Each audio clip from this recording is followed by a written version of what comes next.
Here we're going to demonstrate how to use a tub transfer bench.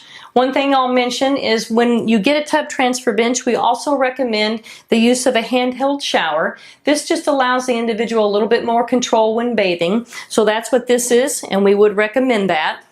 Now, when you order a tub transfer bench, the other couple of things to take a look at are you might want to measure from the outside of the tub, from the floor to the top edge of the tub, so that you know that the leg height on the outside of this bench will clear your tub. The other thing to take a look at is you want the inner legs, if you can, to adjust in half-inch increments so that it gives you a little bit more precision on this height or this height adjustment. So you want the bench to be level once you've got it adjusted.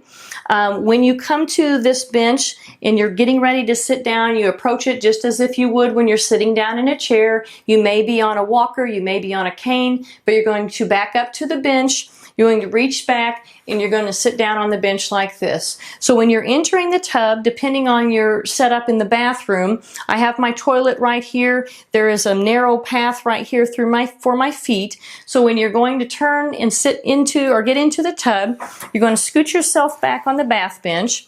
You're going to work your legs through here, and then you're going to straighten the leg here, bring it over the tub, and then bring this leg over like that, and then scoot yourself over into the tub fully. When you're coming out, you're scooting your bottom over. You're going to bring your outer leg out, and then the next one. And again, you're just turning, bringing your legs between the toilet and the tub transfer bench, scooting forward, and then standing up.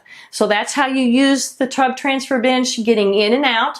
The other thing that I want to point out is with the tub transfer bench, inevitably you're going to have a little bit of water on the floor because of how this sits inside and outside the tub. So what I would recommend initially is putting a towel down right at the tub edge so that you are trying to be safe and prevent any water from getting on the floor when you get out. The other thing I'm going to show you is with the curtain. When you pull the curtain, once you're in, let me show you here.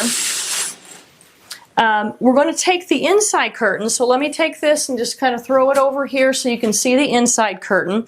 So the inside curtain you're going to take and adjust so that you're putting it right in this crack in the bench, just like this. And you're going to make sure that the curtain is inside the tub so that you prevent as much water from coming out as possible. The other recommendation that we have typically is to try to purchase an inexpensive shower curtain and to actually cut the curtain so that it goes down inside this crack and directs the water into the tub. So we've attached a demonstration of how to cut that shower curtain to this video, so check those details out as well.